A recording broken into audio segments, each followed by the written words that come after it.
And I have studied engineering, mechanical engineering, and I was active 20 years in Iran on different projects, technical projects, and I was very successful. When I came to London, and I have started to work on the construction business, so I became a bit nostalgic about the culture of my country, and then I have started to collect old maps of Iran. Then I have studied history of geography, and then I have started to write articles on old maps of Persia. And then the result was that I have started to write a book in 2 volumes. The first volume on general maps of Persia, which was published in 2005, and the other one, special maps of Persia, which was published in 2010. My first volume was so successful that after 5 years, the second edition appeared.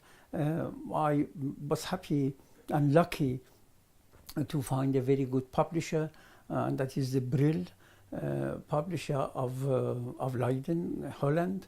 They done a very good job, and then worldwide my volumes they have been purchased, and they are used as reference work for all those making research on geography of Iran, and not only geography, ethnography, and other aspects of history, even economy. So these old maps, they are graphical history of a country, and then they help many different groups, and then still I receive a lot of questions which I answer, and these books are being used really by researchers. When I started, nobody knew how many maps, old maps of Persia exist. Nobody knew where they could be found, but it was sure that copies of them could be found in major international libraries and institutes, geographical institutes. I have researched, I have traveled to different countries and researched in 16 different institutions and libraries and geographical institutes. So I conducted a lot of research, a lot of time, and little by little, so step for step, I found a large number of maps which I was not predicted, and altogether in these 2 volumes, 1,200 old maps of Persia have been described, 600 of them depicted, and reference made to the atlases for the other 600 that the researchers, they can go to those and find a copy of that. Maps, old maps, are a graphical history of a country, and then what can be read or put in a book of geography can be found in one map. So you can look at a map and then just with your eyes turning to different corners of the map, so you can find the information you want. In a book you have to read and read and reread again. So these are graphical history actually, and then that is, and then there are a lot of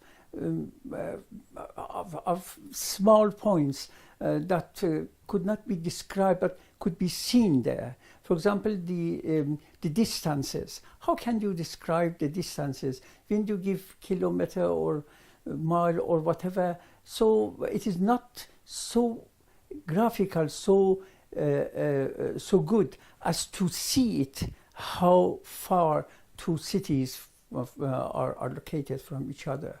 So there are a lot of advantages of maps that you cannot find in, say, descriptive geography. And then geography is is the basis of all the activities and projects nowadays, because that is the place you are working, and you need information of the place where you are living. So had a lot of connection with environment. Environment can be depicted in maps, can be seen in maps, but not so good in the descriptive geography.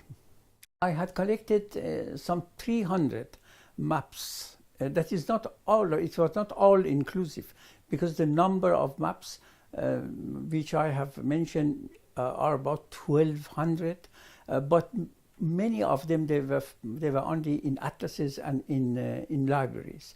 There were nothing available in the open market, but I could find 300, and I have accumulated this number during 20 or 30 years of searching for that.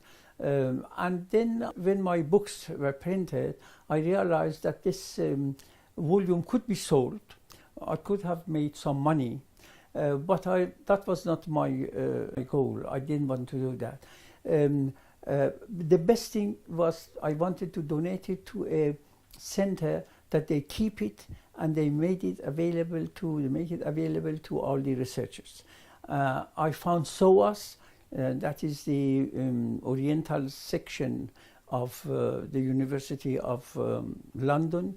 SOAS stands for School of Oriental and African Studies, and then they have accepted it, and then we signed a contract. I donated these maps free of charge to them, provided that they keep it safe and they make it available to all researchers. And they later, when I had donated it in I think 2013, in 2015 they have organized an exhibition in SOAS, in Brunei Gallery. 60 of these maps they were exhibited. Many people came and visited this exhibition, and now I understand that they are digitizing it for the benefit of the researchers worldwide.